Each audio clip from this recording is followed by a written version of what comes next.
তারিখে ইলেকশনে বিএনপি রাষ্ট্র ক্ষমতায় যাবে, মেজরিটি হবে। এরাই হাজার হাজার অস্ত্র লুট করছে থানার থেকে, এরা শত শত পুলিশকে হত্যা করছে, হাজার হাজার পুলিশকে সন্তান হারা করছে, হাজার হাজার মাকে সন্তান হারা করছে, পুলিশের সন্তানকে পিতৃহারা করছে।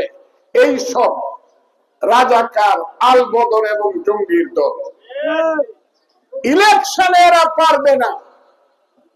আল্লাহর রহমত হিসাবে আমি বলছি, আগামী 12 তারিখে ইলেকশনে বিএনপি রাষ্ট্র ক্ষমতায় যাবে, মেজরিটি হবে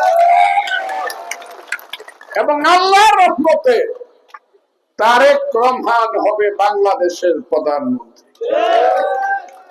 আর ইটনা মিটামনস্ত গ্রামের মানুষ, আপনারা যদি দয়া করে আপনাদের অদম সন্তান ফজলুর রহমানকে ভোট দেন, তাহলে ফজলুর রহমান হবে এমপি।